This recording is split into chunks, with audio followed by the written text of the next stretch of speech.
Do I still have to do this? Huh? Do I still have to do this?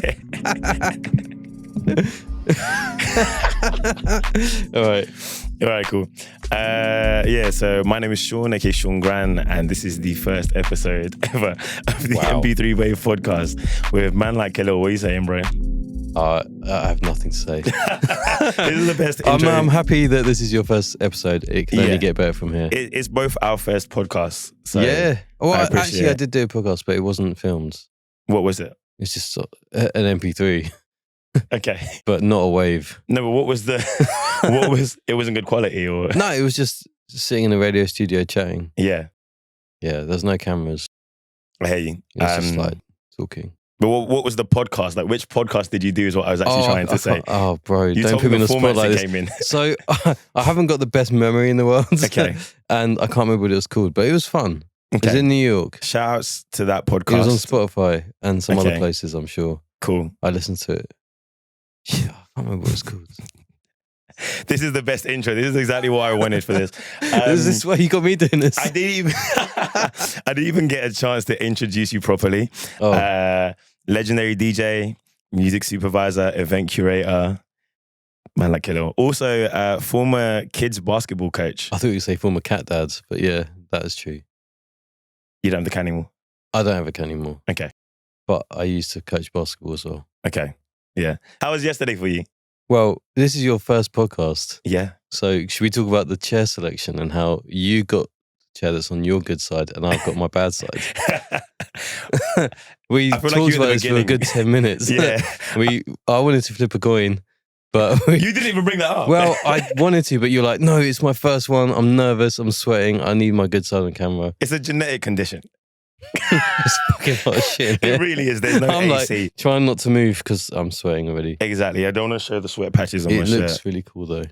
It does. Yeah. Apart from on my face, where it's not cool. Well, it's your good side, so you're fine. Well, yeah, exactly. The brand is Stay Cool, but I struggle to do that.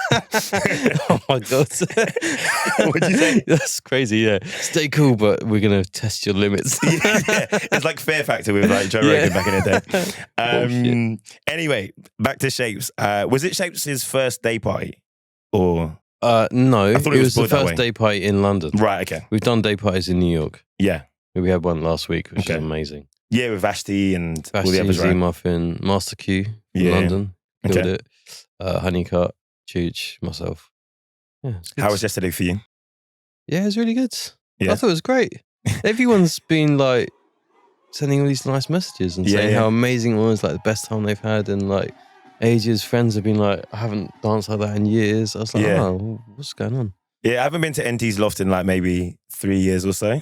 First time I've ever been. Fair enough. Great way to start. Yeah. And when I went in, I was a bit like, oh, it's an unusual structure because I always get confused with like Night Tales, Nettle 360, which also has a roof, NT's Loft, and then there's another one I forget. There's another one like there's another loft. Maybe NT's Loft is even different to Night Tales Loft. I get confused. No, that is Night Tales Loft. That's the same thing. Okay. NT's Loft, Night Tales Loft. Yeah, because Danae went to Night Tales.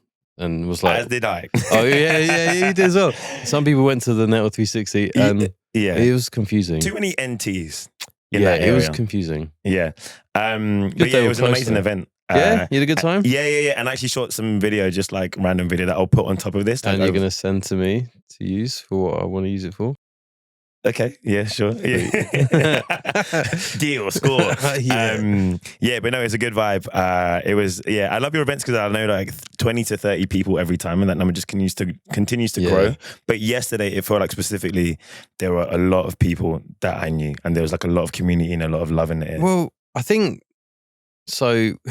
The venue put pressure on us to like tell them how many tickets we sold every week, right? Yeah. And I'm a bit late. Normally I'm a little bit late with my promotion. Yeah. It's like week before.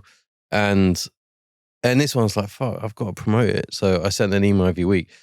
And actually, I had loads of feedback from that. And everyone's like thanking me for telling them in advance. Yeah. Which makes sense. But everything in New York is so last minute that I just kind of forgot about that. Yeah. So it was really cool. And yeah, we sold out, which was amazing. And yeah, like you said, I mean, there's loads of people I haven't seen for years. Old friends, newer friends. And I thought the age was amazing. The age range. There's people in their 20s, there's people in their 30s, there's people in their 40s. And kind of what I've set out for London. It's like, it didn't feel like a party for old people or a party for kids or a party for whatever. It just felt like a really good party. Yeah. And I think that actually, it was probably arguably our best one in London so far. Yeah, I think so. Yeah. I didn't really know what to expect, but it works really well. So. Yeah, for sure. It was a good blend again, like of genres, of like DJs, of age ranges, as you said. Like it just felt like the food was amazing. I don't know if you had any food. They started giving them out at the end. Oh yeah, and so I got to taste it. Yeah, it was good. So good. Yeah. I had the chicken wings or whatever it was. So I didn't have the other one because there was other ones. The wings were good. I had a couple, but the curry goat was. Yeah. Oh, it was curry goat. It looked like curry goat. Was so good. Yeah. Yeah, that was the one. Next time, it's Somali, right? Or like it's like Somali Caribbean fusion type of thing. I don't really know. Jason sorted it out. His friend. Yeah, very grateful. Jason, the plug. Shouts to Jason as well. Shouts to Jason. So I just want to start with kind of like going back to the beginning for you, like in terms of like music. We are chugging that water away, innit? We did say we were going to be. Hot in here. How did you first get into music? Not in terms of like as a DJ, but just in terms like of what you were growing up around, who was playing the music, and like also at what point did you realize music was like a thing for you? I think both my parents do really love music, but they like a lot of different types of music. Yeah. And obviously that's had a big influence on me. And we always had like drums in the house. My dad had a lot of like Indian and African drums. Yeah. And that was always something that I'd play with as a kid. Yeah. And my auntie was a music teacher in school, so we was like trying to get to play the recorder. And at one point, as every British child did. Yeah, as you just do at school, innit? Yeah. And then at one point, when I was a bit older, probably like a teenager or just before teenager, like 11, 12, whatever, I started playing the piano because I was forced to play the piano. Yeah. I didn't particularly like playing the piano. Parents love forcing children to play instruments they don't even want. I didn't enjoy it. Yeah. It seemed really fucking cool until we had to do it. Yeah. And then you have to do it. And before that, you'd have like little keyboards and shit. That was all fun. But I think the music that I remember, at least, is like, obviously the drums in the house. I know Mum loved like the Beatles and Motown and all of that soulful stuff. The Lionel Richies and stuff we've definitely heard in the house when I was young. And my dad, similarly, he went from everything from like Bob Dylan to Fela Kuti, but it's not like, for me, like Zombie by Fela Kuti was like the song. Yeah.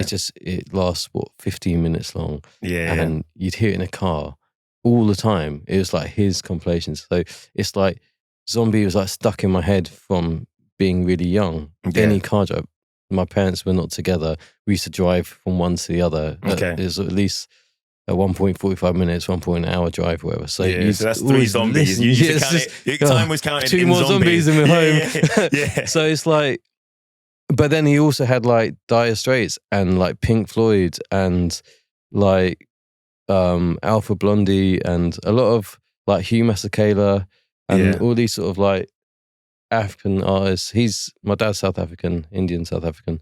And obviously he liked connecting to South Africa, even if it's a different culture and stuff. It's just part of his identity and ours as kids. Yeah. So you had all of that. But then Oasis was big, and then he had Oasis CDs in the house. Yeah. So every Sunday, it's like he's cleaning the house and my dad's house, and it's like you got Oasis blowing out. So it's just, it would change so much. Like, but you'd hear all these things, and you kind of like, when you think about it now, it's such a formative time in your life. Yeah. That these songs, when you hear them, it takes you back to those moments. It's a connection. So they are sort of deep rooted inside you.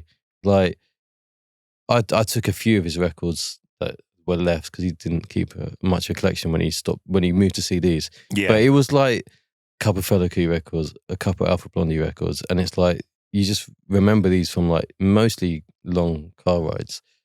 But then I think, I'm showing my age, innit? But like it's turned into a very interesting answer for someone who was hesitant at the start and thought it'd be boring. I'm just intrigued why you're asking it. Like, but I remember like reggae was really big. Yeah. Like quite poppy commercial reggae.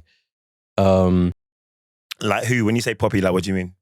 Well, stuff that got into the charts. Yeah. Like Aswad was in the charts. Shine was amazing, and then I loved the little rap in the end of it. Yeah. And then you got like Shinehead and like Chakademus and Pliers. These were all like huge artists that you'd hear on the radio. And then as a kid, you'd have like best reggae album in the world, and all these compilations. Oh, like now that's what I call reggae. Yeah, like, basically that. And so I used to love that. So reggae, and then even like UB40 was come into that circle of stuff. So all of that reggae stuff, quite poppy commercial reggae, Shaggy, yeah, like all of that stuff was kind of just everywhere.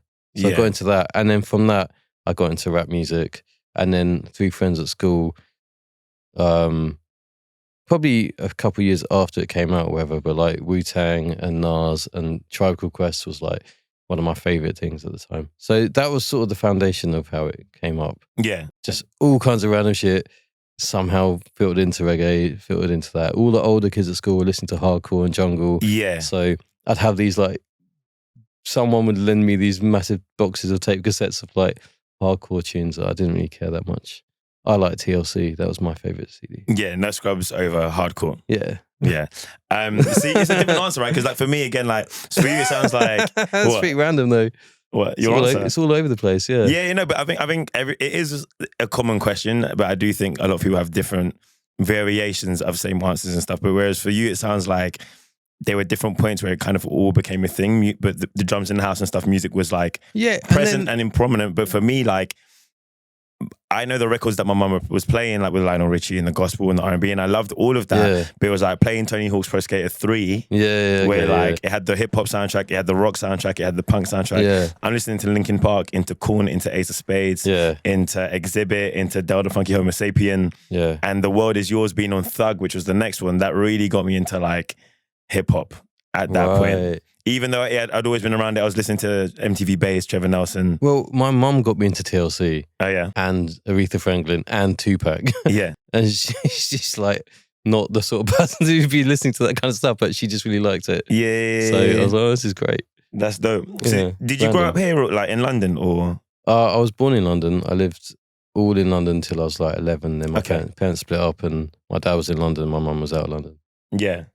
And so, like, when you started out, and a lot of my information comes from your bio on your website, which is great. It's very lengthy. Did you click the thing that goes to the really, really long bio? I only know the extended version. I didn't even see the original one. I must have just put in like bio, and found that. Wow, yeah. But yeah. Pretty lazy, man. Pretty lazy. I've got 5 minutes before we start, quick. No. I did my research earlier today, or have you know. So hot in here. So yeah, 2003 is when you had your first event, right? Like in terms of first event you ran, but you were also doing this. You literally read the whole bio. What are we doing? Are we just talking about the history of what I've done? No. The whole thing is about the future as well. But it's just your history is so interesting, and I feel like a lot of your stories are locked behind words in your emails or in your bio. And I want to bring these stories to life from the horse's mouth. You know, I'm a horse. Calling me a horse. You're my neighbor. You shouldn't laugh at that. That's not. This is gonna be the most viral clip of the whole podcast. Anyway, yeah. What was life like back then? Like, because you were obviously in your youth store, like running events back then. And 2003. Yeah. I was at art college and Chelsea. Yeah. Fucking hell. How do you remember this shit? Well, someone's not dyslexic. It takes me a long time to study the words. 2003. Yeah. So I started DJing before that, obviously. Yeah. And then I wanted to get actual gigs. I got a few, not paid much, but I did a few gigs. And I don't know, this idea of like doing our own party came up. And my friend Finian, who I worked with for years and known for years and lived with for years, he had a connection to Cargo, which was like one of the coolest venues in Shoreditch back then, before the last iteration of it. I didn't think I ever got to see the cool side of Cargo. It was always amazing. Yeah. Yeah, it was probably one of my favorite venues in London, like 500 capacity kind of thing. There's nothing like it. Yeah. So anyway, he had a link to it, and we were like, oh, we should do a party. And then Raj, who I'd met because he had done a couple of parties, so I think they're called Hippo or something, I don't know. We were chatting to him at Deal Reel record shop on Carnaby Street. And then he was, keen to do stuff. And then obviously he had some experience. So we were like, oh, we should get him involved. And that's how that started. So we got him involved. So it was me, Raj, and Finian, and we were just like, we want to do some hip hop parties. Was that Commotion? Yeah. Okay. Wow. And I'm not going to start a podcast and not know anything. Come on. Well, we should have said nothing before 2010. Why? Because you're making me old. Everyone's like, you're so young. I'm like, not. Yeah, so you're not even going to share any clips from this podcast. You're like, I don't want people to know. No one knows nothing. Yeah. No, so yeah, basically we just thought we'd do a live hip hop show, and Raj said he thought he could get Kalashnikov to do it. One of my goats. Yeah, and there's this kid DVS who was the most talented dude in London, in my opinion. And we did a party. I think Doc Brown hosted it. Wait, who else played that? I think that was it. Okay. There's probably someone else. I can't remember. Yeah. Yeah, and we did it, and it was fucking amazing. It was like a Tuesday, Wednesday night.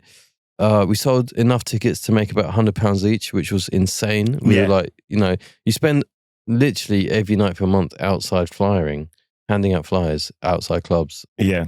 You mentioned sellotaping A0 posters. Well, at that point they were just A4.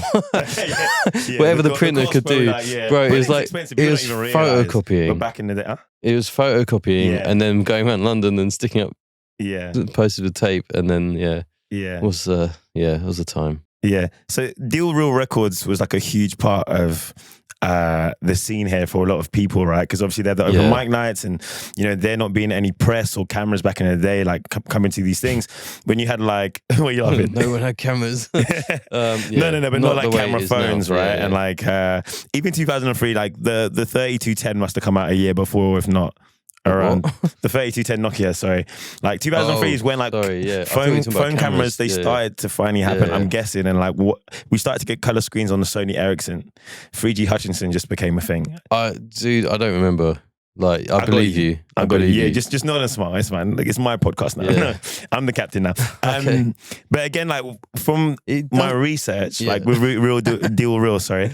So many of like the people that were formative in like UK hip hop's, like UK hip hop of that era, like Skinny Man. Dizzy. Okay. Two things. One, there's an original Deal Real record shop that was on Darblay Street. Yeah. Or whatever it's called, somewhere around there. Diesel or no? No. So you're thinking of something else. So there was an original Deal Real records that I never actually went to. Yeah. Well, I might have gone like when I was just visiting, like buying records and shit. But I wasn't like a regular there. I didn't go to it. I always remember seeing it as a closed up shop. And then these other guys, I think, bought the name, or I don't actually know how they did it, but they opened a newer Deal Real. Right. And that's the one that was, for, I guess, my generation, the thing that was like a center point of hip hop in London. Yeah. Outside of the club, outside of the radio station. Like, you're talking about what I listen to in music. It's really important. Like, I started listening to Kiss FM. Yeah. It's like Max and Dave did the rap show, and then it was Shorty Blitz and Big Ted. And for me, that was like, I kind of a move into more underground hip hop away from like the Tim Westwood stuff. Yeah. Because I was not old enough to go to clubs at this point. Any point in the 90s, I was at home. Yeah. And then so Deal Real record shop, I was at university, and I lived by Soho. I lived in Shaftesbury Avenue. So I was always in Soho. I was always buying records with the little amount of money I had. Yeah. Like I wasn't buying tons. I'd buy like 3 records each time because it's a lot of money. And HMV was cheaper. Yeah. 3 for 10. So I'd basically, Deal Real kind of became the hangout. You could buy records. Also, they were quite nice. Like, going a lot of record shops, they don't treat you that nice if they don't know you. And they sell you stuff that's a bit rubbish. Yeah. And you don't really want it, but you sort of feel obliged to buy it and trying to get to know people. But Deal Real, maybe they did that as well, but it always felt a bit more like genuine and nice. I don't know, man. It was less snake oily. Well, but that was just how it was. No, for sure. And then it's genuine. Like, and then they were like, "Oh, we're doing open mics every Friday," and you're like, "Oh shit, you've got like whoever or whatever," and it's like big names like for UK rap, like Black Twang was there and Task Force was there. So like Gets, I think Rodney P, all these people like in that scene, and then Amy Winehouse was there, and so it became this hangout every Friday. You just come home from college, and you go to Deal Real, and then you'd be there until it's finished, and everyone's in the pub next door, and everyone's on the street, and then it just became the hangout. And so if you're into that kind of music, it's the place to go. Yeah. And so you just meet everyone there. And then when you sort of like, oh, we're going to start doing events, it's like, well, that's the hub of where to promote your event. Yeah. So that, and then obviously all the other parties that happened in London that you go to, Kung Fu, etc., etc., etc. Yeah, I had heard that when I mentioned the press and the phones thing, I don't think I made it very clear. Basically, American acts would come here, right? Like Mos Def, Yeah, Kanye, even at some point, right? And like, well, those were really special nights. Like Mos Def was filming a film, yeah, and so he was in London, and so he'd come like most weeks. And then the night that Kanye came, it was like they had John Legend there on the piano, but no one knew who he was.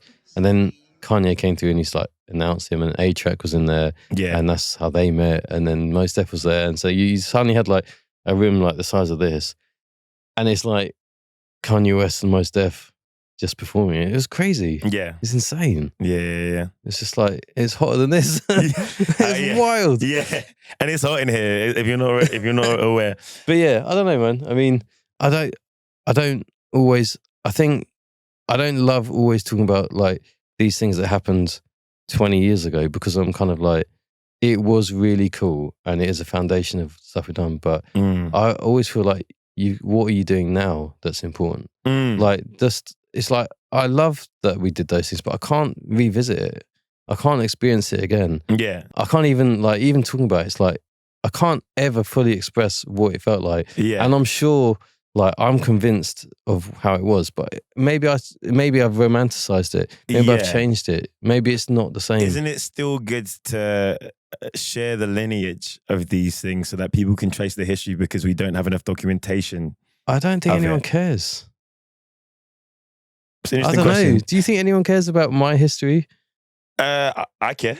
Oh, that's because I love you. No, I love you too. I think it's interesting for me. I Really? think it's all interesting. Yeah, I think it's good to have the discussion, because for me, I do think that lineage matters, and I think there has been a lot of conversation online about, at least for Black British culture, like how it's documented, and like you know, like especially because people would show love to the Americans when they come here, but like, like Elijah is always pushing for like, documentation and for like more archives and all that kind of stuff. I agree with that. I think it's really important, but I think it's like, as a whole, not necessarily one person's experience. No, but again, it's a podcast, right? So this is the one episode of a whole podcast. Oh, that's so true.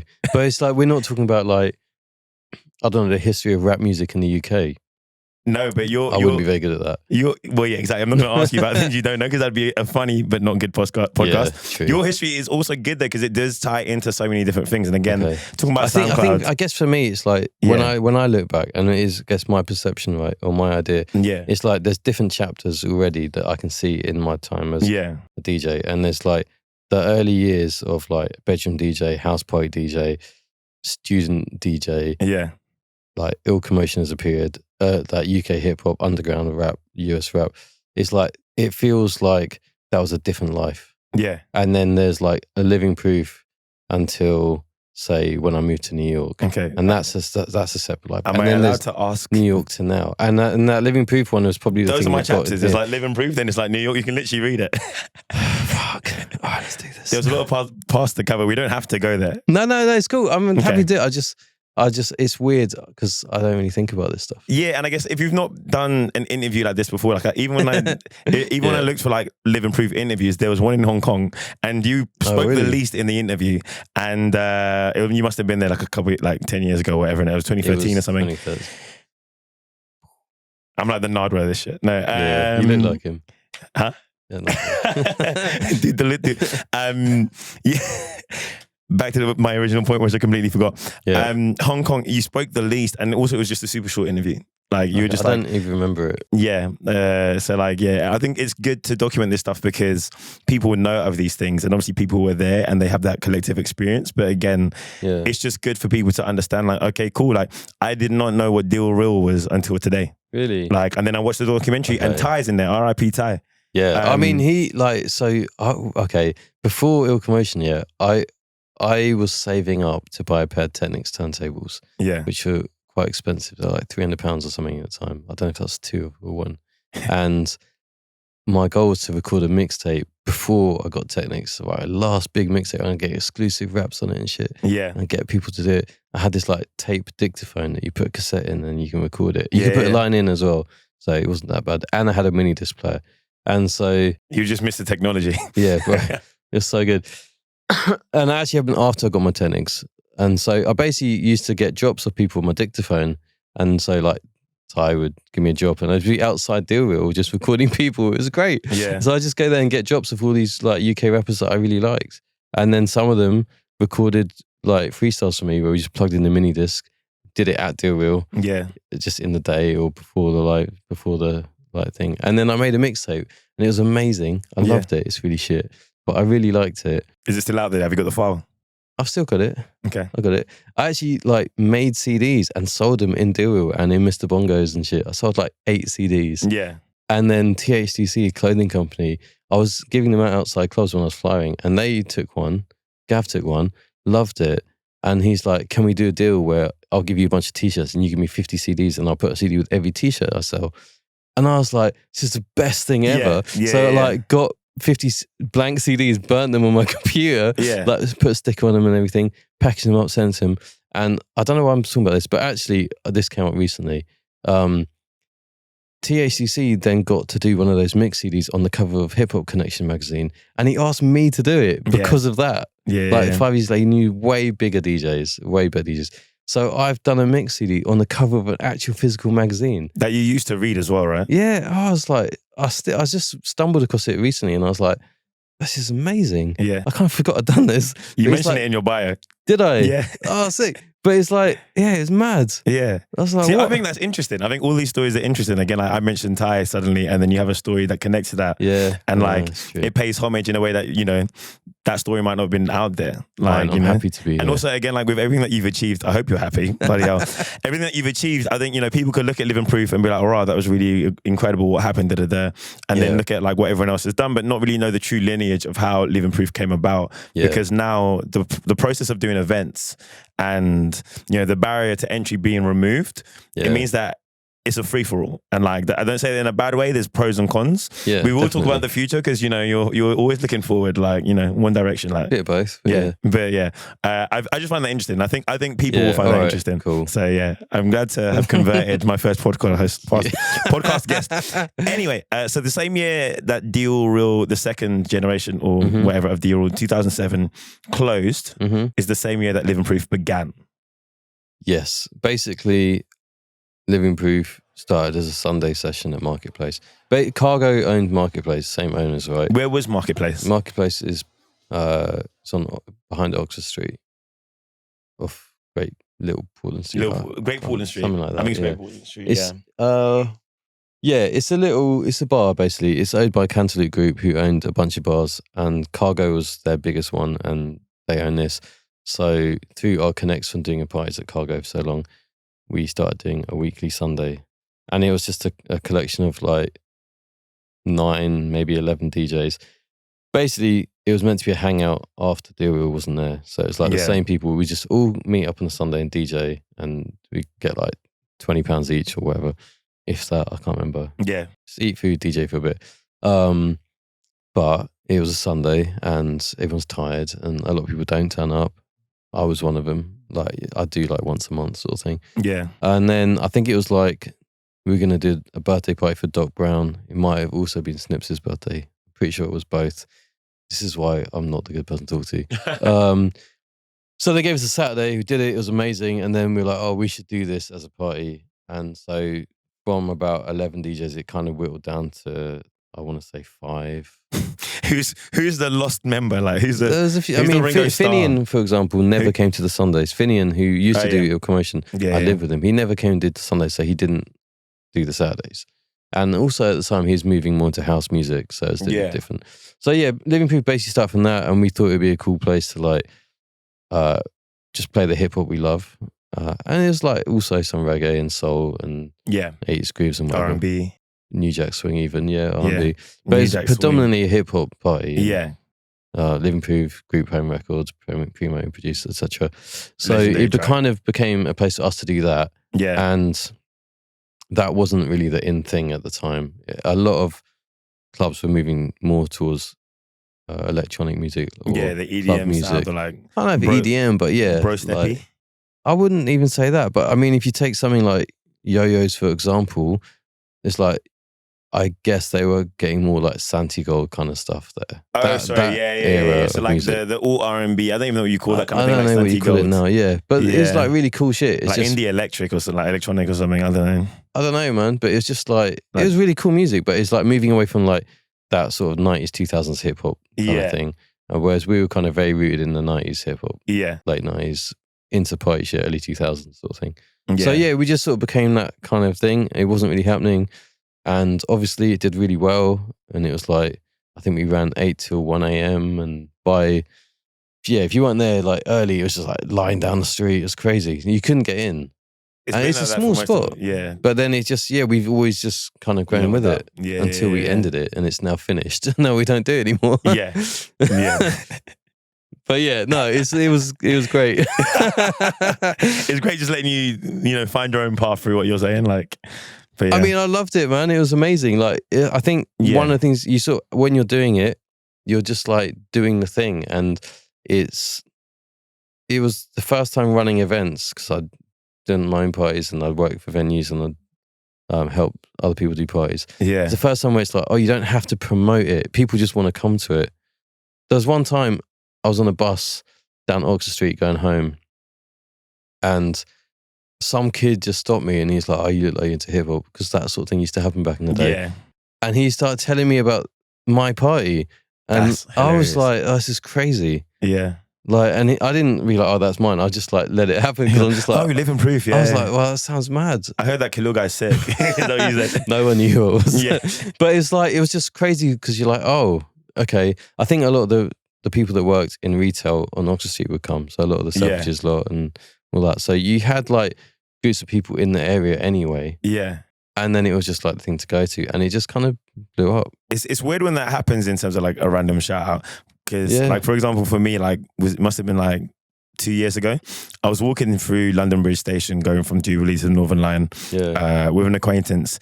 And I'm just walking casually and someone goes, yo, is that man like Seán Gwynn? Hold tight, the best DJ in London. I'm like, sorry, what? Like some random guy. Yeah. And he just kept walking. Yeah. And it's wild. I was just like, I don't know who that was. Yeah. I don't even try. Like for me, I've never really chased DJing. It kind of just happened. Yeah, yeah. And like I always think back to that moment and I'm like, that's mad. Like it's mad how far the music goes. Crazy. Like, but yeah. Really, it is. It's really special, man. Like, I get that. Not that exact, but similar things happen. They're like, I hate you, Khalil. Yeah, you're the worst. No, you mix too fast.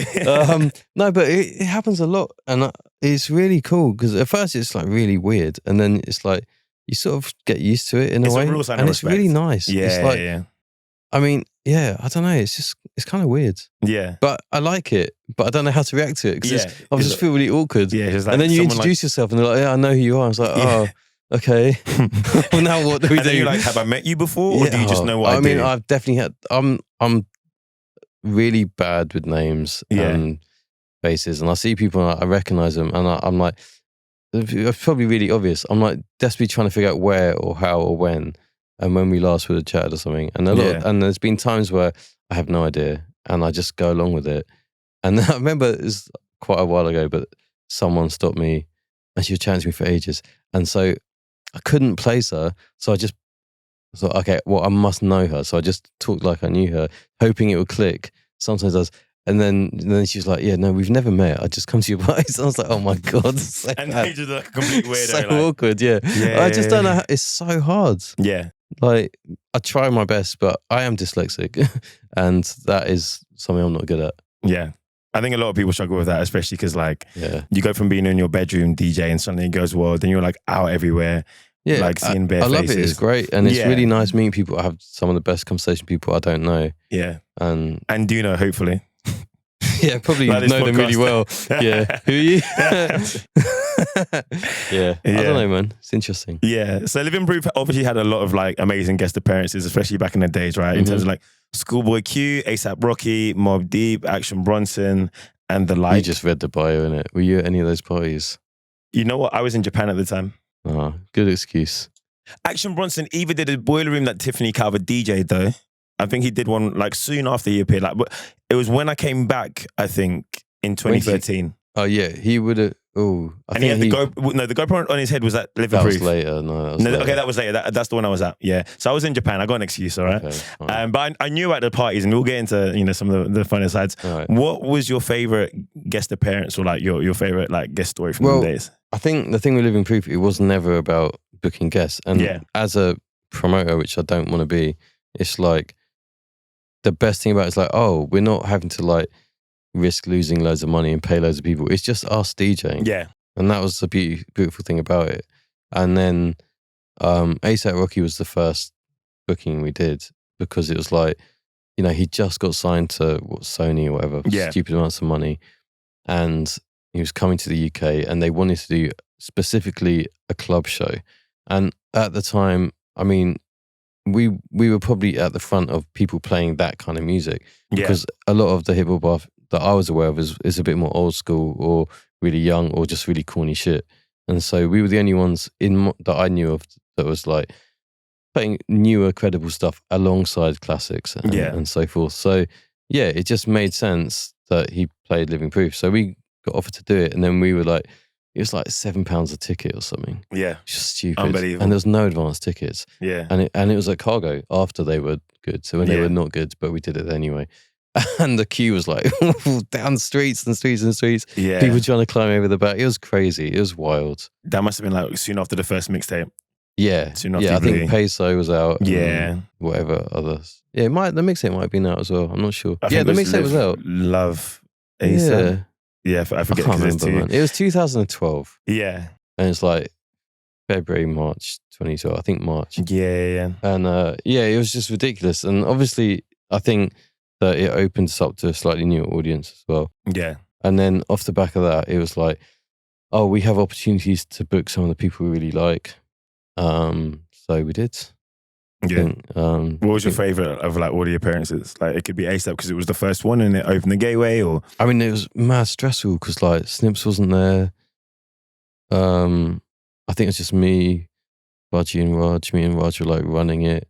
Yeah. Raji was like covering the rider, and it was just a lot to handle. Yeah. So it was really stressful. We had Shorty Blitz play as well. It was super stressful, but yeah, it was really special. Yeah. I was like quite amazed that we got to do it. Favorite one, I don't know. I'd probably say ASAP Ferg, just because it was fun. Yeah. He was really nice as well. Yeah. It makes a difference. Like he was just really cool. Yeah. But they were all really good. Like anytime we got a chance to do that sort of stuff, it was cool. And then we tried to do more and things didn't quite happen or whatever, like as is normal. Yeah. So they were all good. Tell me about MF Doom. Snips just talks about it. That's on a podcast. I wasn't even on the what's it called, Reflection of a DJ. Yeah. Yeah, Rhodes. Yeah, that one. Yeah, he talks about it. It's it's interesting. I saw Raj earlier. We can breeze past it. I don't mind. I mean, I think the thing is, the reality is that was 2013, and like it was booked officially through his label, his actual booking agent, and the team around him. It wasn't like we went to some shady dude to book Doom. No, and like I have the Facebook statement. Maybe I got that wrong. Not that you want to read the Facebook statement from all those years ago. The Facebook statement was very accurate. But like it says like that you were supposed to be talking about like future things as well, like in terms of like other like opportunities and stuff. But I don't remember that, but everything that was in that was written at the time. Basically, we obviously a lot of people wanted a refund, right? Yeah. And we tried to get a refund from Doom. We weren't able to get a refund.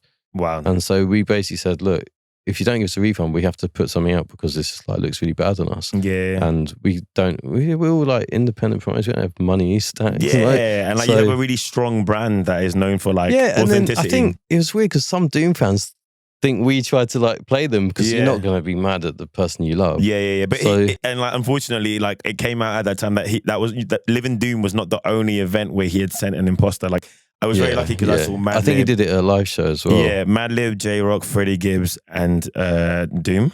Yeah. 2013, I think. Where was that? It was one of the O2s, maybe. Because I swear he performed at Alexander Palace. It wasn't Ali Pali. The year before, because I went.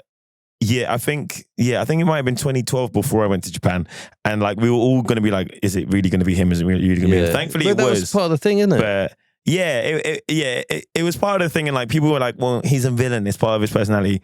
Don't be an arsehole. Like, and like respect to Doom. Like I love Doom, but like, it was just weird. It was just out of character, you know. Well, it was very much in character. Yeah, it was in character, but like it was like method acting to a point. It was like don't go that far. I mean, like, it was interesting, man. Like it's funny because it's like it at the time felt like the biggest disappointment because we all loved Doom as well. And it was upsetting for us. Yeah, because I think looking back at it, like when they're like, "Oh, you've got to pay an extra £500 cash when we get there, else we're not doing it."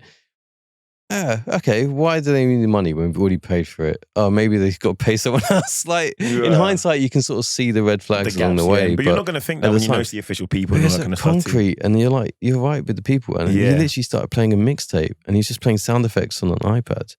And I was standing next to him. I was like, this is really bad. And then people were just like, this is not Doom. I'm not studying what his earlobes look like and shit. But people were doing that. And like, this is not him. Yeah. And then we had to all stand in the back, figure out, and kicked him off. I DJ'd the rest of the night. It was quite a fun party. Yeah. It was just like, it's a lot to deal with. Yeah. But, you know, in the end, the story kind of went a lot of places, and it probably Pitchfork even reported about it, I think. Yeah, I think a lot of people read it from Pitchfork, and that probably like helped us a lot, really. Yeah, like in terms of people now know about our party. Yeah, outside of London, because we're not good at social media. Yeah, we were not good at promoting in that sense. We've always been lucky, like word of mouth. People just come to it. It's quite an easy party to run because everyone just comes. So suddenly it's like, oh, now other people know about it. Yeah. So, yeah. Okay. Top 3 venues Livin Proof was hosted at of all time, whether they closed before the party ended or whatever. Top 3. I mean, my favourite is Village Underground because we were probably there the longest. And Same. I think it was the most iconic. And I just love the feeling of like, you walk in, turn around the corner, and it's just this big room, and it's like warehousey look, and there's a stage, and there's light, and there's a sea of people. I just think it's like impressive. Yeah. I think it's like an iconic feel and look, and I don't think it's been replicated anywhere. No. For pure vibes and fun, what we did at Marketplace at the beginning was just special. It's not the biggest party in the world. It's tiny. It's like, it was just crazy. Yeah. I'm not even going to try and explain it. It was just wild. Yeah. And you know, musically you could play whatever, like underground 90s hip hop, and the place would just go crazy. You'd have security on the tables going mad. Like, I think we did a Michael Jackson tribute with Shorty Blitz, and security just kept the thing open next to half hour, 45 minutes, or whatever. And it's just one of those things when you think back, it's like, wow, that was really special. And then third, I don't know, man, like XOY had its moments. Camp in Old Street was really cool because it was a lot bigger than Marketplace, and we had to leave, and it was like, oh, how's it going to work? Is it going to work? And it did, so that was cool. Dope. Had special nights at Oval Space. Yeah. Concrete. Something about Oval Space, like on my favourite Livin Proof nights there, like really stand out to me. Even though I prefer Village Underground and XOY, I wasn't around for the Marketplace days. Something about Oval Space, I really liked it because it was just so huge. It was big, and like it was like unnecessarily big. It was just massive. It's and weird there was though, like, it's only outside. like a couple hundred bigger than XOY or Village Underground, but it feels Village so much reduced bigger. capacity though, right? I swear What do they you mean? changed their layout somehow like 7 to 8 years ago. I don't know, man. Okay, maybe not. Don't know. 2027, Livin Proof 20th anniversary. Could we see something? I don't know. Don't know. Is that the first time it's been brought to your attention? Oh, okay. I will say that one of the goals, when we got to like 15 years or whatever, one of the goals was to get to 18 because it'd be nice that someone who wasn't born when we started could come to the party. So that might be this year. Okay. So I think 20 sounds better than 18. I think that's not really a great sound. Man. 18 sounds good, so let's see what happens. All right, but I'm just going to move past that. Yeah, well, chat to the others. Yeah. So what inspired you to move to New York? And I'm gonna dive through questions because we only got 15 minutes left. Shit, Time has flown, dude. I told you we spent all that time talking about shit that we don't need to talk about. Oh, that you was were a worried waste. about your. I don't want to talk about the old stuff. My ex-girlfriend. Okay. Yeah, it was a long distance relationship, and that wasn't a good idea. So I thought, let me try and figure out a way to move there. Yeah, it's still passed up for another 5 minutes at least. BackToLife started at Louis and Chan. I moved to New York, and it was like I was still coming back for Livin Proof every other month. But yeah, I was like, I just want to start. So I didn't want to just like slowly DJ in bars and try and work my way out. I was like, I've got to do my own thing. Yeah. And my ex thought it'd be a good idea to do like a garage party in New York, and I was like, I'm not sure. And then Moma was like, you got to do a UK party.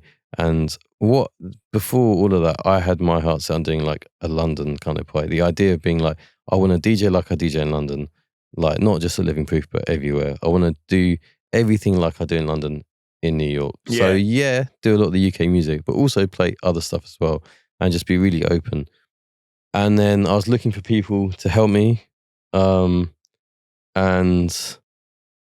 my friend Amar mentioned that Paulie was there, and I was like, oh shit, why don't I chat to Paulie? And that made the most sense. And so I hard convinced Paulie to get involved. Yeah. I actually saw him at Heathrow 2 days ago, randomly, which is amazing. Yeah. The best time ever. And so yeah, I convinced Paulie. He didn't really have interest in running a club night, but he was down with the idea. And so we decided to do it. Just didn't have a name. And then we were like, we need some help. And then I chatted to Alex, who runs Move Forward Music, which is like, they put on a lot of live shows and club nights. Yeah. And so the three of us sat down, and it's like me and Paulie 50-50, and Alex gets a bit, but then he got more involved. And then we started it. It was fucking amazing. And then Mel got involved. British girl was out there, so we got her to in the door, and then realised she's actually really good at hosting on the mic. Yeah. And so she just sort of like became part of it. And so yeah, it's like it was incredible. It was actually like probably out of all my club nights, that was the best. Yeah. Because it was just like, you're in New York. I'm not from here.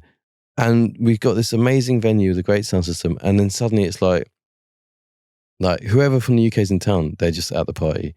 Like models, actors, DJs, rappers, whatever. Yeah. And then Just Blaze played the second one. And he loves UK music. He's got like power dub plates and shit. Yeah. And it was just like, what? The Jay-Z one? No, he couldn't find it. I've bugged him for it. He said he's got it on a hard drive somewhere, but we was never able to find it. Yeah. We had loads of like other dub plates and Lethal B and Deno, etc., etc. And yeah, it was just amazing, man. It was just crazy. Yeah. Everyone came through it. It's a tiny room. And then I think the thing that hit me years later is like, I didn't really realize who the people were. And it's like, all these big DJs from New York are just there, or like the Venus X and like Ebro. Yeah. And it's like all these people just coming through to check it out because they've heard about it. And it's like, it's just wild, man. Yeah. It's like a dream to be able to do that. And then it's like, you know, Rodney P was there, and the Riz Ahmed was there, and like Daniel Kaluuya's come through, and all these like models and Adwa and Tiffany all these people. Calver brought AJ Tracy, and Dave couldn't get in. Or was that someone else? That was. That wasn't Louis off Chan. The back of it was Louis Chan. Off the back of BackToLife, I ended up working for the venue, and doing all their promotion because it was the most successful. Let's just say it was the most successful event at it was the venue. Yeah. You've read too many. You've read too much. It was by far. Why did you write it then? I don't know, man. It was by far the most successful in terms of like numbers of people and money and vibe and everything. So I basically. I was trying to get my friend a party there, and they gave him a shit deal on a shit day. And I was like, what are you doing? Like, you're not setting him up for success. And so I realized they were not very good, and they offered me a job. So I took it. We had Teddy Riley in there, which is crazy. Shouts to Red Bull. Yeah. But it was like insane. Yeah. And Shape started at the same venue. Yeah. So Shape started because part of my plan was to like do a weekly party that we could like build up and book DJs and create our own thing. So we started Shapes there, myself and Derek, Yellow Tech. And I mean, that was amazing. Like Mayor Hawthorne played the first one, and it was like just the best DJs in New York rotating. Yeah. Questlove played the 1 year anniversary, just wild. And then, when the venue closed down, I just thought shapes is too valuable to just leave. So I just took it and did it elsewhere. Yeah. So before you moved in 2015, where you go New York a lot, like in the early 2010s, like the 2010 to 2014? Snips was living there for a year in 2009. I went then. I actually DJed at APT, which everyone's jealous of, which is cool. This is probably at the end of that period, so it wasn't that amazing. Yeah. It was cool. But and then 2012, I went, my friend was running the marathon. They had that big hurricane. That's when I met Moma and DJed with him. Yeah. Who's Stimulus, who I'd met in London previously. Yeah. And then Snips and Raj were going in 2013. And the Knicks were in the playoffs. I thought, fuck it, I'd love to see Knicks playing the playoffs. I paid like $500 for a ticket, went by myself because no one wanted to come. And yeah, and from then on, I was going quite very regularly. So do you feel like you got to see it in its heyday, like where like, you know, like ASAP Rocky and the new sounds were changing and like all the people who are like famous now were coming up like Vashti and all that kind of stuff? The heyday was probably like 70s, 80s, 90s. No, for sure, but like everyone who is around now and is around our age talks about like, because really obviously cool time, like New York in the 90s when MOP were like beating people up who were like selling their bootleg CDs, like that would have been incredible. Yeah, if not slightly dangerous. Well, it's really weird because like if you watch the Anti-Up video, it's in Von King Park, right in Brooklyn. And I only found this out. I never really put the two and two together until my friend mentioned it because she's got a coffee shop down the road from it. I was like, oh my God, yeah. And it's like, and it's an amazing space. But last time when it was all like, I think Neo Archives was playing. Yeah. And then another time it was like a house meeting. It was really great, but I just couldn't picture like MOP there now, today. I don't know, it's different space. It feels different to what it feels like now, 2013, 14. It still feels super exciting. I think for me, there was like, I was maybe the end of like, where you're still going for the history of New York. Like at that point, I really want to see Q-Tip DJing. Yeah. So you can go and see Q-Tip DJ and go to these sort of things. So whereas now, maybe that generation has just sort of aged out a little bit. It's still doing its thing. It's still there. Yeah. But it doesn't feel like everyone's going for that. Yeah. Whereas like, obviously as a fan of the stuff from being a kid in the 90s or whatever, it's like, you've got this view and you've got this thing. You want to see that. You want to see all the classic stuff. So yeah. Maybe that was the end of that era. I'm not really sure, but yeah. Interesting. Daniel Kaluuya, you mentioned him before. Yeah. How did you actually get involved with him? Because I think he was coming to some of your events, right? Yeah. I mean, I think he used to come Livin Proof. Well, he did come Livin Proof, but I didn't really know him. It was like he came to BackToLife. Yeah.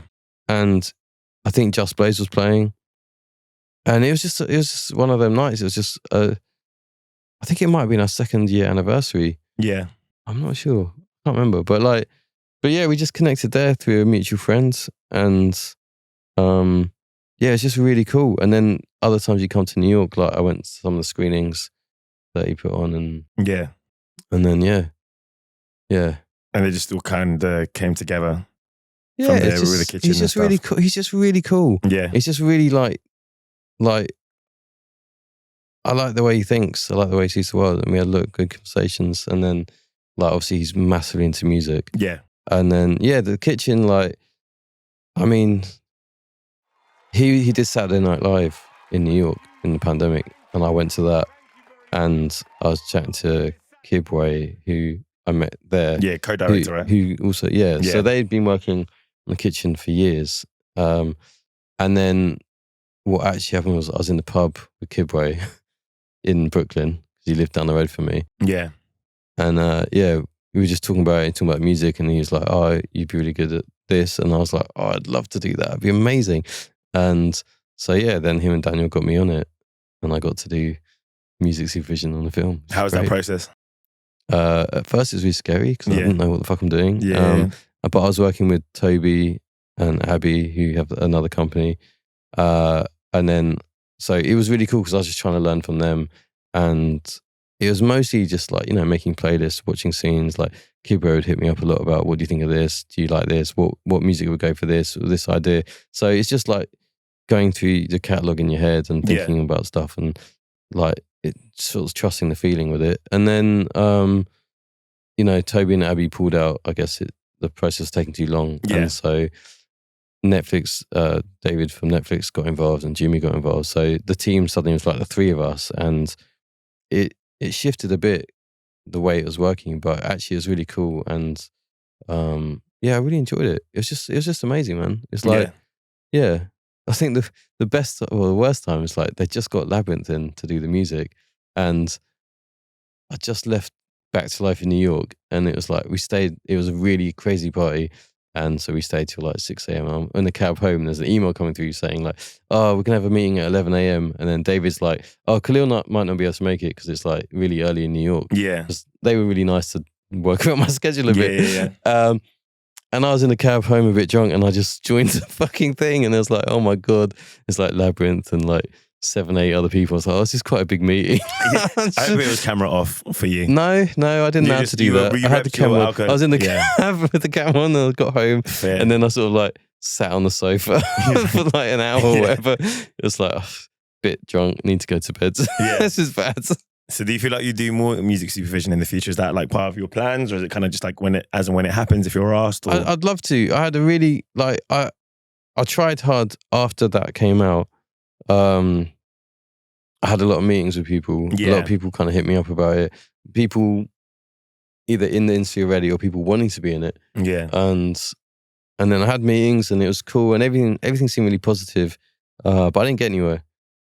A few things sort of came up and didn't happen, and then a few like short films came up as possibilities, didn't happen. Yeah. And then I think actually it was last December I was chatting to David at Netflix, and you know what? It was like he was just really nice. He just said I was really good at it, and well, hopefully he's telling the truth.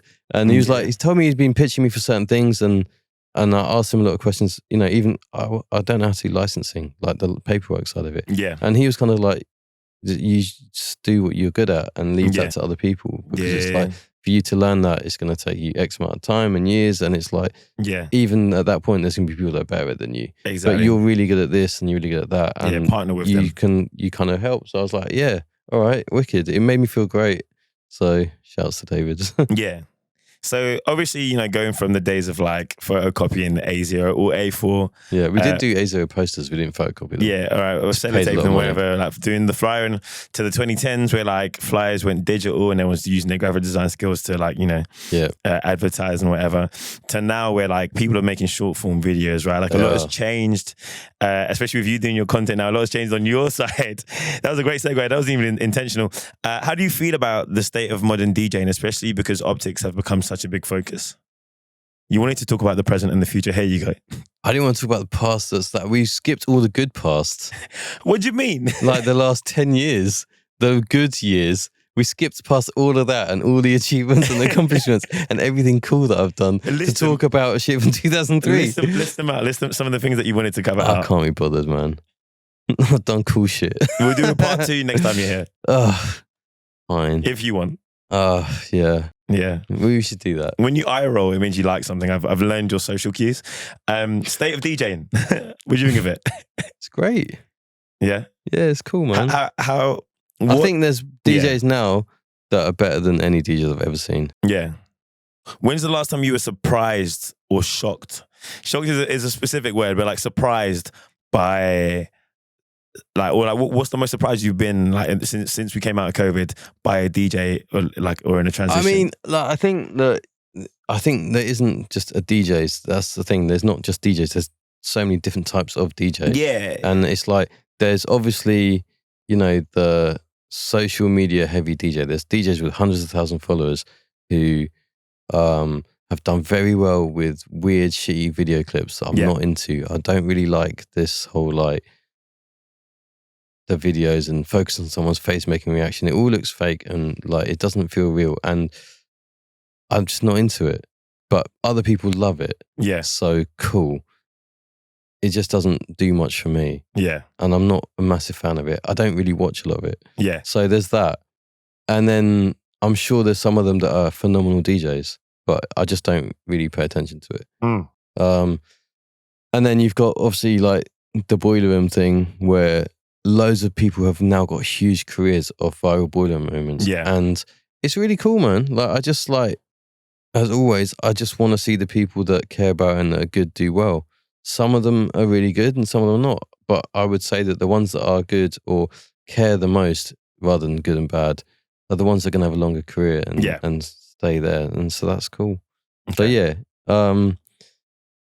But because people see that do so well, now every moment has to be like that. Yeah. It has to be a thing. And it's like, I remember Jotty wrote a thing about like radio shows and how they're being filmed and creating. And it's like, well, those people don't have access to being on Boiler Room. Yeah. So they have access to being on a radio show. So they're going to make the most of that. Exactly. That is their Boiler Room. Yeah. Essentially. And it's like interesting. So can't really knock it. But I think there has to be a space to do the radio thing. There has to be a space like for everything. Yeah. But it's just like trying to find the right thing. Yeah. I don't know, man. But then, yeah, it's obviously the entry is so much easier. Yeah. Like DJing is so much easier. Like I was very anti-sync button, but now I use it. And actually, I'm like, this is way better. Yeah. Yeah, it feels like a lot of the pretentiousness has watered down a little bit in certain ways because the barrier to entry has also like dropped. Yeah, it's just really interesting because like now, like vinyl DJing is big, right? Yeah. But a lot of vinyl DJs can't mix vinyl. Yeah. So, but they're still, it's the perception. So it's like you sort of realize that it's not what you can or can't do or what people see. It's like what people perceive. Yeah. Like the idea that vinyl is better means that people want to see vinyl. I find it interesting because a lot of the spaces, like look at like a Spiritland and stuff, like some of the people who end up in these places because they're like, oh, rotary mixer, right? And like love the Spiritland still. But in terms of the rates they pay, like, the rates aren't that crazy in terms of like the rates aren't that good actually. Yeah. But then also like it feels like some of the people who are playing these vinyl records just thought like, oh, that looks kind of cool. There's no connection to the medium and no connection to the art form of DJ, and so they're just like okay, I'm gonna play this, fade it out, fade the next one in, and that can be a vibe as well. Not every experience needs to be mixed, right? No. Like especially when you're curating like a lobby or a bar or whatever, but it does feel like some of these people are just in it because it's like, oh yeah, I just thought that person looked cool and that's why I wanted to DJ rather than being like, I want to be cool. I want to do the thing that's cool. This is the thing that's cool. I'm going to do that. And that's fine. But it's like, I think the biggest thing is you sort of like, there's a point where you get a bit bitter, right? There's I've been doing this for so long. I'm really good at this. Why am I getting these gigs? Why am I getting these gigs? There's and then you sort of look at it amongst the my generation. No, but like, even like your generation, the next generation is like people who've had gigs before and then like feel like they cut out of spaces because we're seeing wider demographics now, which is a great thing. But then I think you got to look at it like I would like to play more. I don't know, corporate gigs for sure. Good money. I have an agent for it. I don't get any work from it. I did like one gig, which is like a premiere for Day of the Jackal in New York, which is great. But that's the only gig they got me last year. Yeah. And obviously I chase them like, what's going on? Like I've stopped pushing corporate because usually I'm going to do that. And the reality is that I'm probably not the look for it. Like if you could have me or a much prettier girl DJ who can probably DJ just as well as me, why would you book me? Like I wouldn't book me. This is why legacy is important. But I think it's like because certain people will book, like again, like that you could say like, well, you know, I'm a great selector, and you know, someone else they could have hit up someone else to do the kitchen, right? Yeah. Like and but like people who know me, who know what I do well, and value that over something else, will still book me. I still get. That's why legacy is important. So like that's exactly why, which is a great. But I guess what I'm saying is like, you can't always just be bitter about the thing that you're not getting. You got to look at where you are. Why would I book? Why am I in that scene? Like a lot of times, like, I'd love to play X, Y, and Z really cool party, right? But I don't get booked for it. Yeah. But I'm not in that scene. I'm not with these people. They're not my friends. I don't hang around with them. And also, like, and then I get loads of other cool shit. Yeah, and like, there's certain things that you're not interested in particular. But if you actually showed interest, like again, like talking about my boys in New Jersey, that was Matt. That wasn't me. I don't know about it. But even so, like, it's funny how things come full circle, and then suddenly it's like, okay, cool. More often than you expect. Yeah, like, exactly. Look, 2 weeks ago, or 3 weeks ago, I played Everyday People at Pier 17, right? And it's like 3,500 people there. Yeah. Sold out rooftop. You got the Brooklyn Bridge behind you, skyline right beside you. And it's amazing. And I was really grateful. I played the last set, so it was packed. Yeah. And I was just like, oh, this is like mad. There's only 4 DJs on the lineup and I'm one of them. Yeah. And I'm playing a good set. Yeah, closing set as well. That's crazy. Yeah. So I might be upset that I didn't get to play XYZ launch party or whatever. Yeah. But I'm doing this amazing thing. And it's with your friends, like that's moment. Like, you know. Yeah. And it'd be, even then, like there's 100 DJs he could book. Yeah. And maybe this is the only time I ever do it. But it's like, I still got to do it. Yeah. And you're going to make the most of that opportunity regardless of what happens in the future, you know? I think I'm at a point where I'm just learning to enjoy the moments more. Yeah. Like, I think before you're always like, everything's kind of new, you're trying to do more, you're trying to like everything, you just take it straight and you don't really think about it. And now I'm like trying to like look at it and be like, oh yeah, this is really special. I can see that you're I've been smiling doing this, more. Yeah, man, I've been doing this for like over 20 years. Yeah. And it's like, I'm still getting to do it. Yeah. And I still get to do new opportunities as well. things. Like, again, music vision. Yeah, well, bro, that, like, if I never do it again, yeah, I've worked on this film and I loved it. Yeah. It's mad. Like, even the party yesterday, it's crazy. Yeah, it was sick. Like, it was an amazing party. The vibes are great. The people there, the DJs are phenomenal. Yeah. Like, just, yeah. Enjoying. What if I just never do it again? Yeah. I've done it. You've done it. And somehow we still get to keep doing stuff. So like, you know, it's cool. Yeah. What's your favorite song or remix right now? What have you made? Have you made any remixes? No. That's my favorite. No. Give me a real song. It doesn't have to be new. It could be a classic. Like, it doesn't have to be a remix. It could be an original. I don't know, man. What's the song you got on repeat right now? These DJs these days don't even listen to music. I really like the Jim Legacy and Dave track. I need to hear that album. I think he's amazing, man. Yeah. Like, I just think he's special. Yeah. Like, I haven't properly listened to the whole thing. I listened to it once. I haven't like paid attention to it all. But on first listen to that, I really like Danae's track with Omar. It's just such a good vibe. Yeah. I think that's coming out soon. He played it yesterday. Coming out soon, right? Yeah, he played the track yesterday because I've been telling him how to do it. I was vibing to it. It's so good. Yeah. But like, obviously, Danae's great, but Omar on anything dancey is just together as well. It just makes like ridiculous. So much sense. So I don't know. There are songs, but I can't think of them because I just blank all the time. That's fine. I said to you before that we've got special guests. So I'm going to introduce some of the special guests. The first question is from someone you may recognize. What is it that you love about the Barbican and why? Oh, I don't know the inside joke here. It's not an inside joke. I love the Barbican. Okay. I think it's one of the best places in London. Yeah. But I remember, like, I had memories with my dad there. It was really cool. The exhibition. But I just love the space. Yeah. Just, like, the whole, like... Is it brutalist, the architecture, I think? Brutalism, yeah. I love it. It's always from a child to... even in the kitchen in the film. I love it. Shot the Barbican. And I just saw it, I was like, oh my God, I love this so much. It's just, I have an emotional connection to it. From the fucking conservatory to the water thing, to the indoor bit, to the theatre, to the cinema. Well, I would like to live in one of the apartments.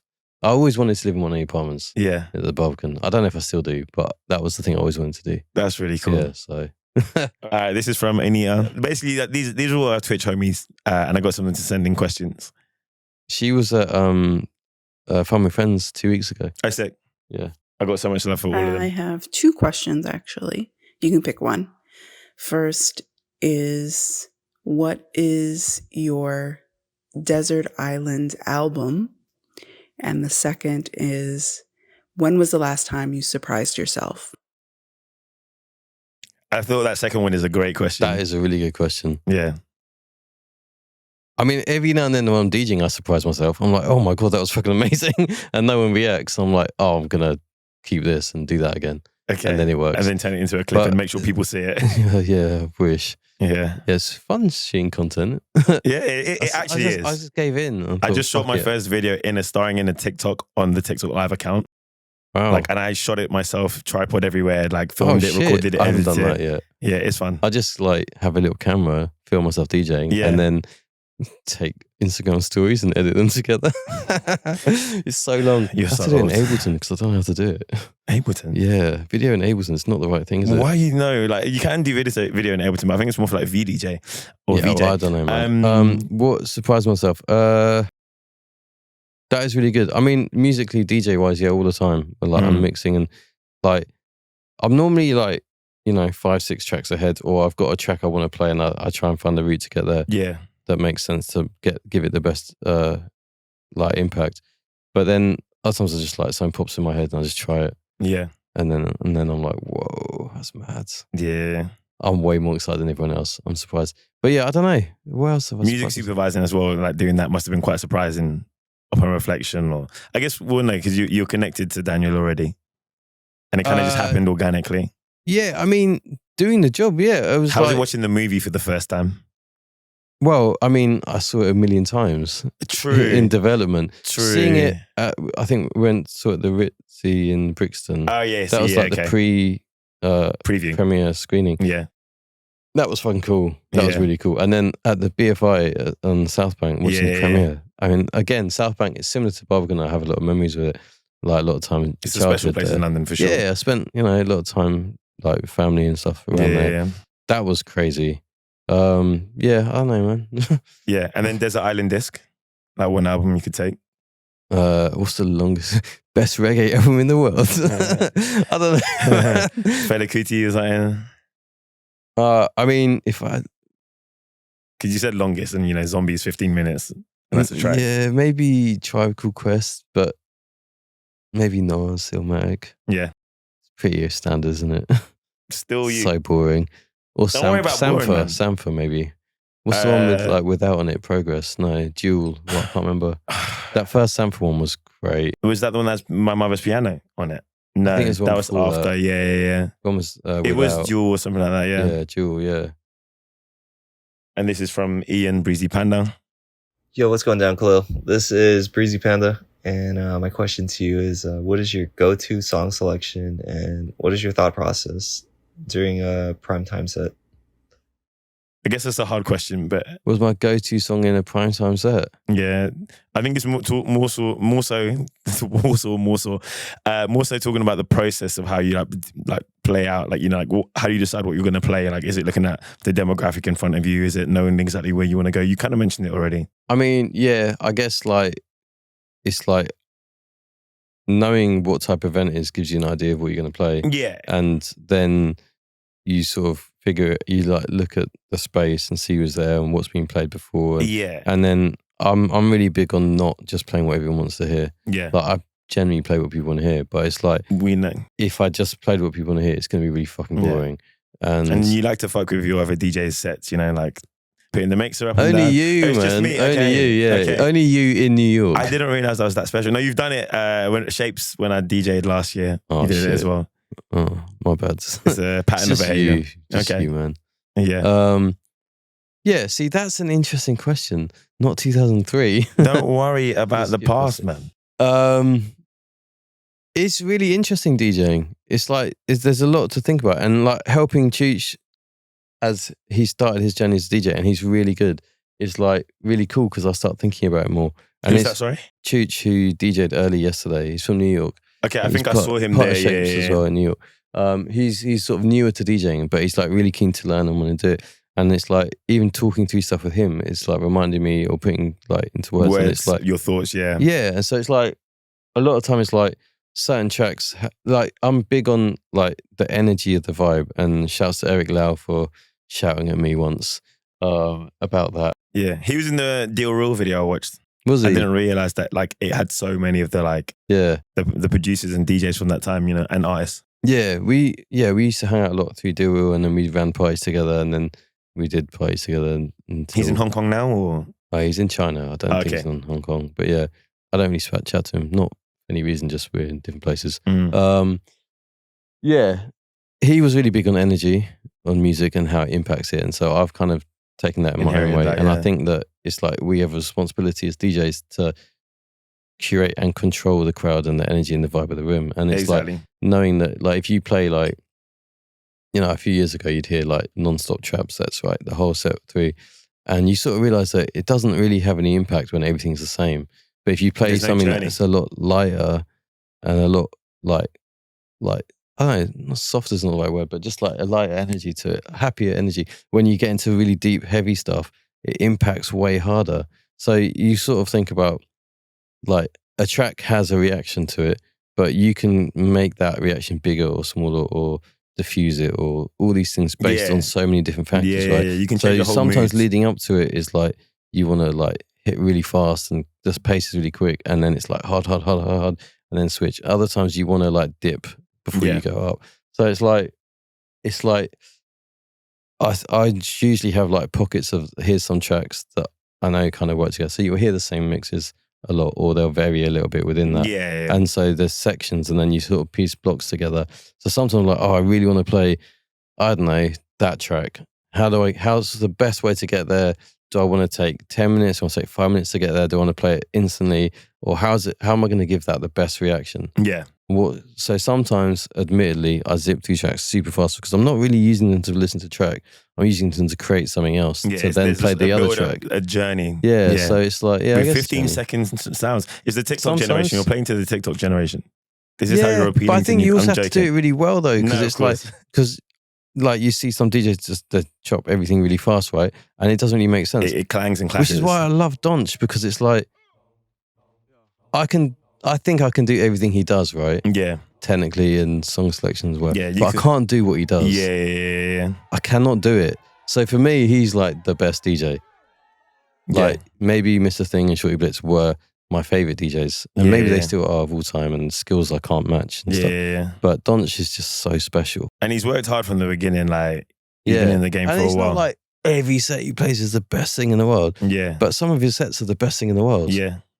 It's crazy. I was talking to Jason and we were talking about how like it feels like now there's like an actual family and like staple of like regular DJs for your events. So like Shapes, Mr. S and like you know like Amy again and like all that kind of stuff. It's nice to see, because I know at the end of Livin Proof's life you're kind of like going through different local DJs, like as you guys, most of you moved to America.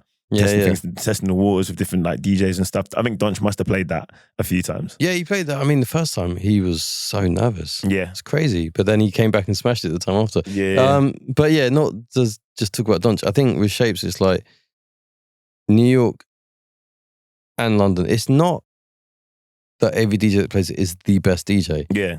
But I think they're the right DJs. Yeah. And obviously we're going to get it wrong and we'll try some people and stuff. But I think it's really important to have like some consistency with it. Exactly. And yeah, Mr. S and Donch are a good example, because I think the two of us together, it's different every time and we sort of challenge each other and there's a different variation. But it covers a wide range. Yeah, it's really cool. Of music that people love. There's definitely like the party in New York, there's way more women that play. Yeah.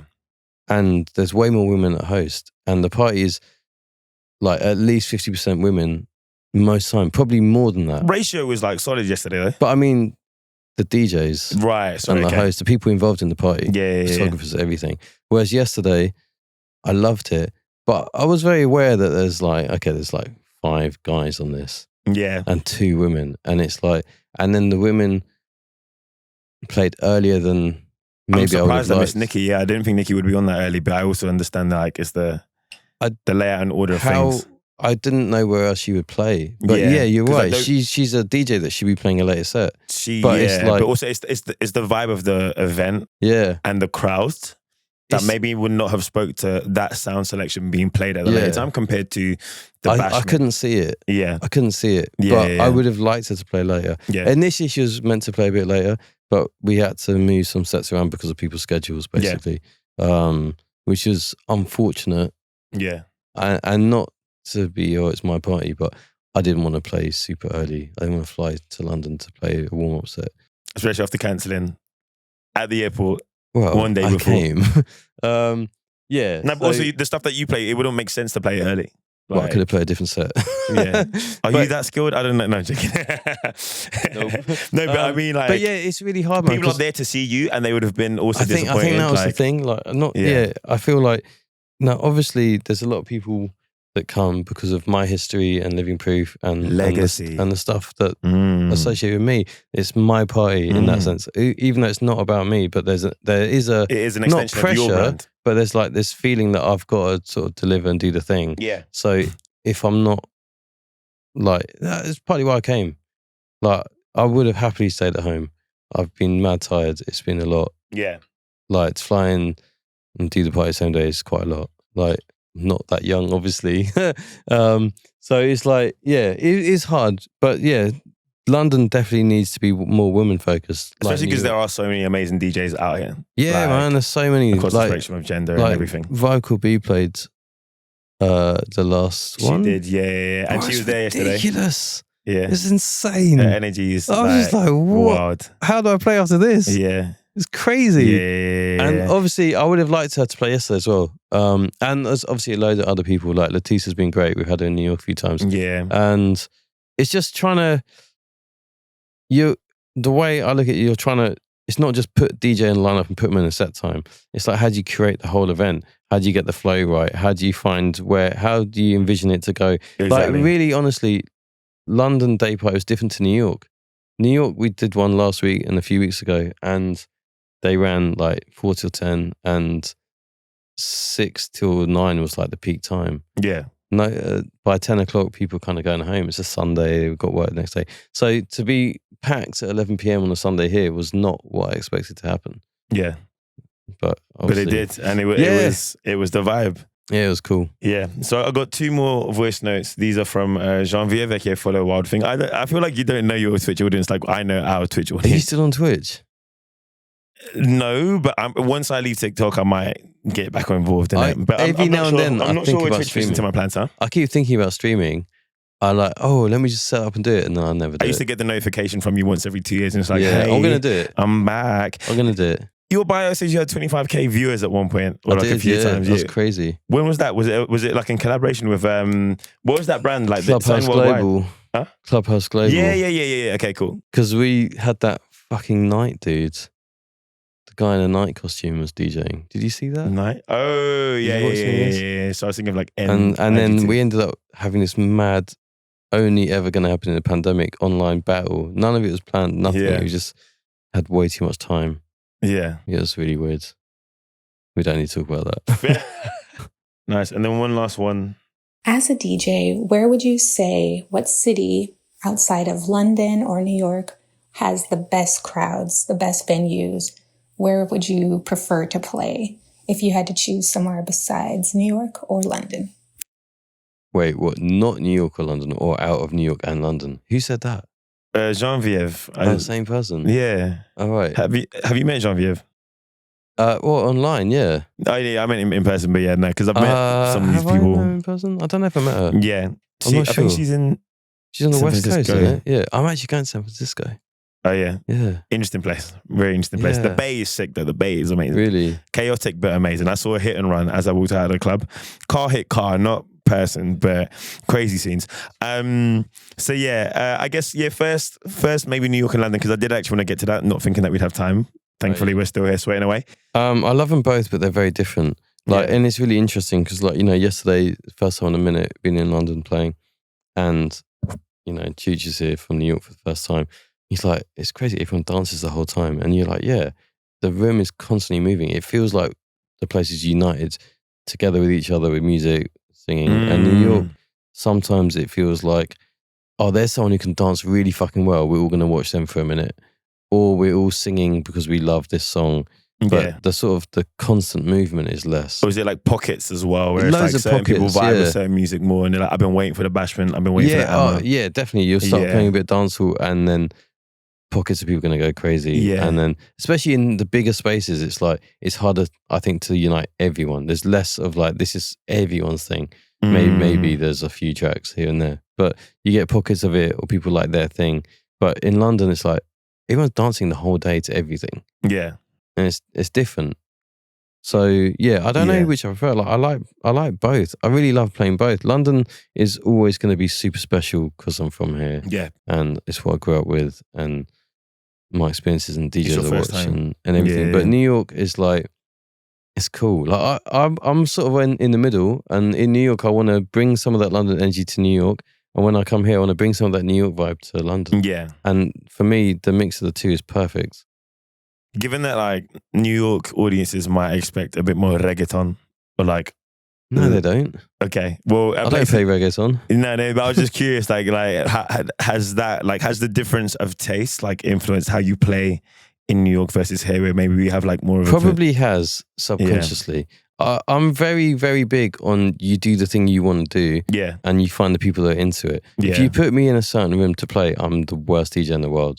But in another room, I might be the best DJ in the world. yeah, So it's like the crowd are equally as important as the DJ and the venue and the sound system and everything else that comes into it. So it's like, how do you create the right atmosphere for it? Yeah. I don't want to be a DJ that just, oh, okay, I'm in this club now, I have to play this stuff for these people, or I have to play this. I hate the idea that you have to play anything, because you don't.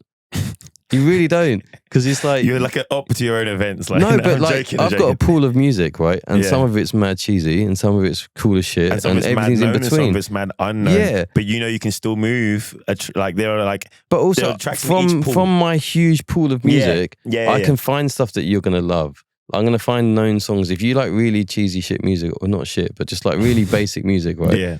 I'm gonna have stuff I like that's in that pool. Yeah. But I don't have to play this other song because it's the biggest song, everyone loves it. I just don't see it. Yeah. If it's me DJing and only me on the lineup, then that one night you're not going to hear that song. It's not the end of the world. Do you do many nights where you DJ alone? Because a lot of people are like switching to like experiences and like, you know. I did a Back to Life. I did a 4-hour set. That was really fun. When? Back to Life. We did a 4-hour. I did a 4-hour set back in May. I really enjoyed it. I felt bad for the DJ who warmed up and the DJ closed, because they got an hour at the beginning, an hour at the end. Yeah. I probably should have just done the whole thing. It's a bit of a full sandwich, isn't it? Very thin bread. It was a bit, and it's just like... in hindsight, it was a bit shit. Yeah. I mean, I felt bad to them. Yeah. I should have either just done the thing or had someone play 2 hours and then I do the rest of it. Yeah. But I think, you know, part of my, as a promoter sort of thing, is like, oh, more people's going to help. Yeah. And maybe it worked. Maybe your energy, like maybe like they needed like a refresher or like someone else to close out. I mean, like, I thought I really enjoyed playing a longer set, because it's like, I still mix quick. I still have a lot of stuff to play. Yeah. But I can play more of each thing. And sometimes there's a little bit of, not pressure, but internal pressure, like, oh, I need to perform. I need to like tick certain boxes that people are used to seeing me play. Yeah. This sort of thing, so that you, like, I think that, that's just how I do it. Yeah. And then outside of New York and London, where else in the world, like where's your number one spot to DJ? I just like playing in other places, because it's just fun to be in other places. But like, where's your favorite experience that you've had out? Like, let's switch it. What's your favorite experience? I used to have London? like a residency in Cologne in Germany. Yeah. And because I like Cologne. And because I was there like every 6 weeks or whatever, months to 6 weeks, it's like that we found a rhythm. But I like going to places and playing there once. Like, because like, Tokyo has been really fun. I've played in different environments. I played really small like house venues, and then hip hop party at Harlem or whatever, and then hotel gigs and other stuff. So that's really fun. And then like, I just like going to different places and DJing, and then being confident enough in what I do to sort of figure it out. Yeah. Normally works. And then finally get into the future. Like, what can we look forward to from you? You've enjoyed the past, you've tolerated the present, and now we're at the future. I think where I feel comfortable is the recent past. Yeah. Well, the bit we skipped. We talked about Shapes yesterday. We talked about the party last weekend with Vashti. It was a whole 10 years. It was great. Huh? The best 10 years of my life. I don't know your recent because you're so old. So it's hard for me to tell where you want to start. You know when 10 years was. Yeah, I know now, but I'm saying like to have come with that energy. I know. Unless you wanted to dictate the questions. Because I didn't update my bio in like 5 years, innit? That's what it is. You're like, oh, nothing happened from 2020. I talked about Twitch. Clubhouse Global, whatever it was. I failed so badly at Twitch. It was a struggle. It was funny. In general. And also, I wasn't ready. Once I got the job at Twitch. Oh, yeah, I forgot. My time was just eating up, and I was focused on that. So my creative spark kind of like dwindled a little bit. I would say that I've had a really good career. Yeah. And the first 8 years, it was so far, I'm having a really good career. And it always has its usual ups and downs and stuff. Yeah. But in the last few years, I feel like things are at their best. Yeah.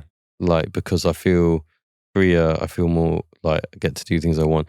And I think a lot of it really was me making a decision to do less and do what I want to do. Yeah. And there's a lot of people who've influenced that. Shouts to them.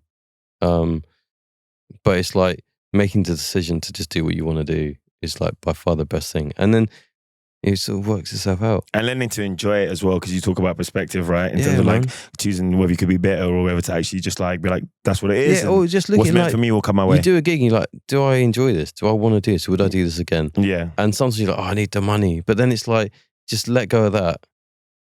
And then do you want to do it? Mm.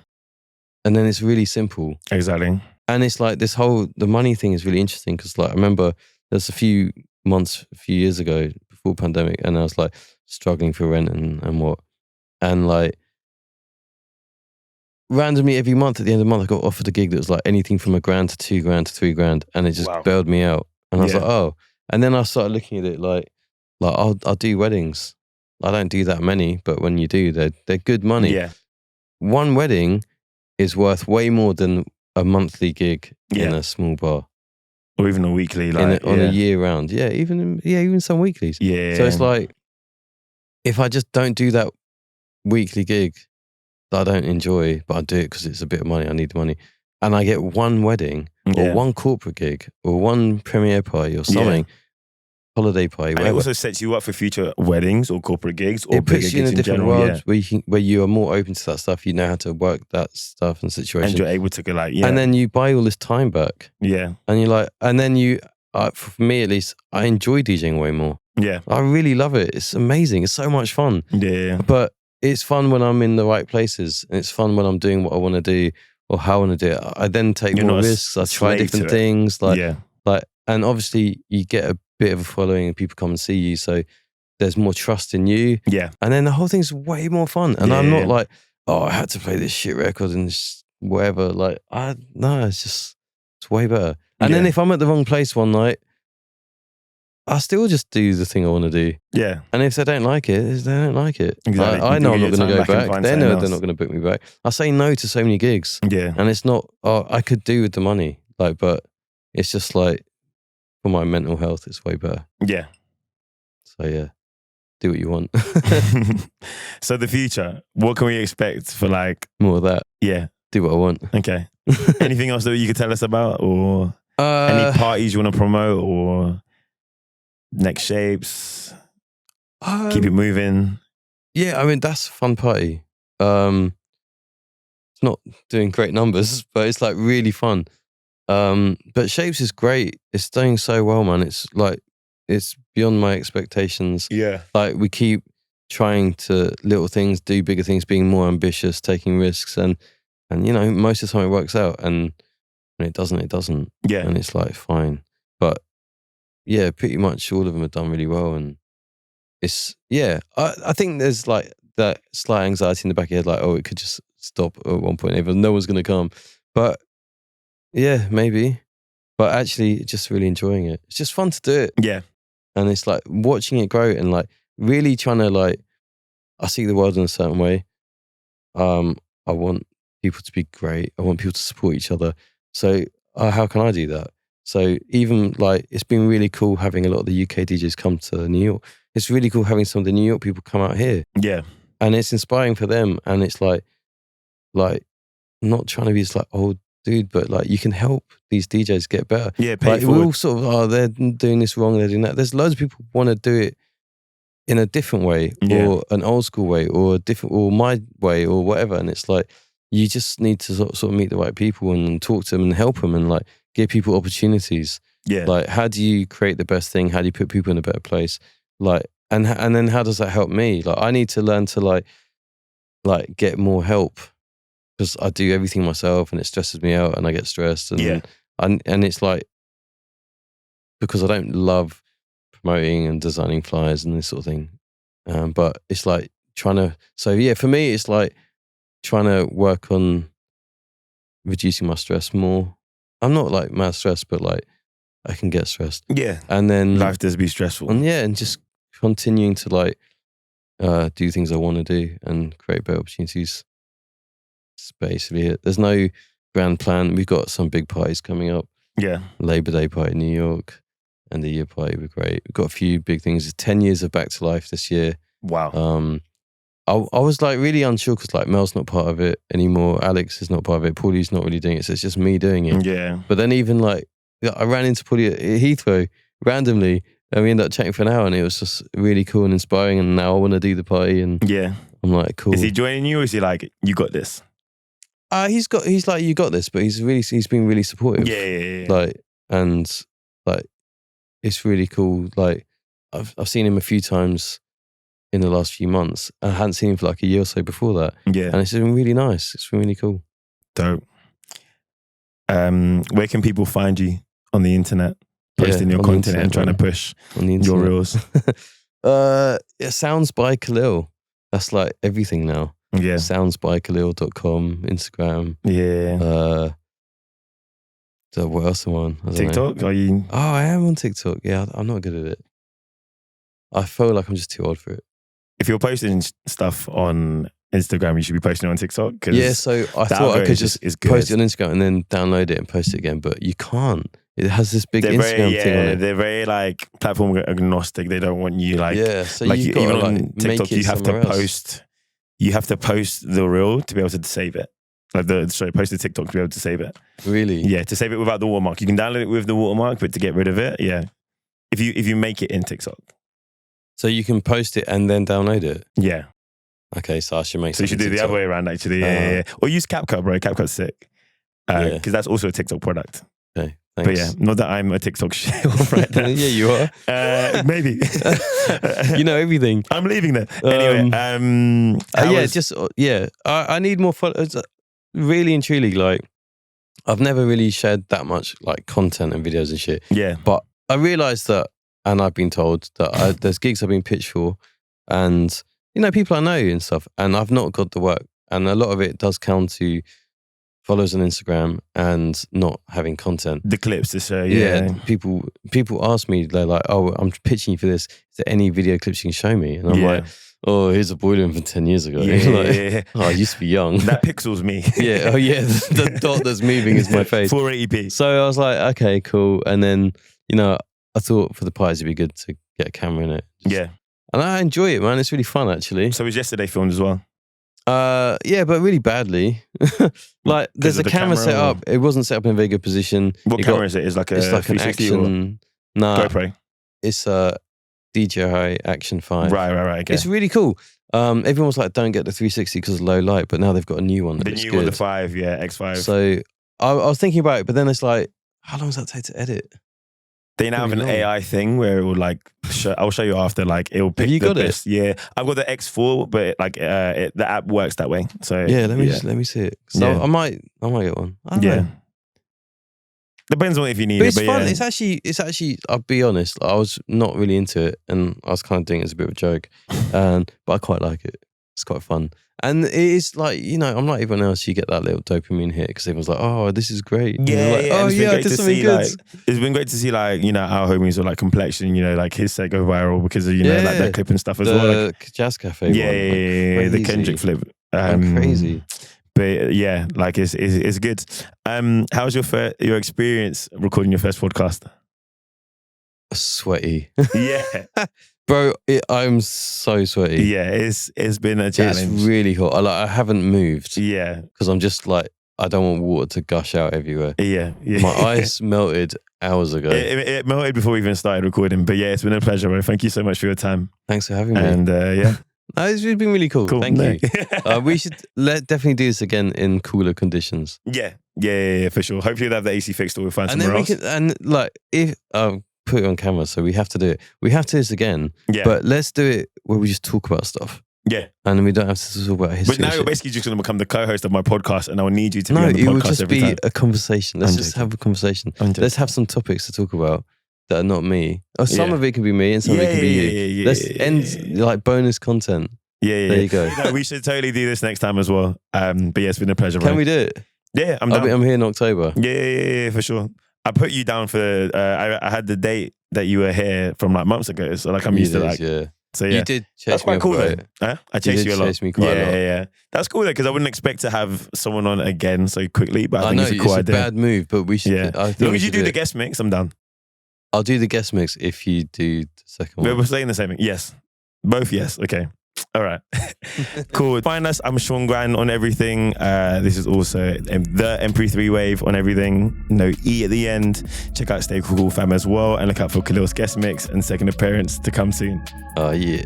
All right. Oh, yeah. Yeah. All right. Peace. Nice one, man. Cool, man. That was fun. I can't move.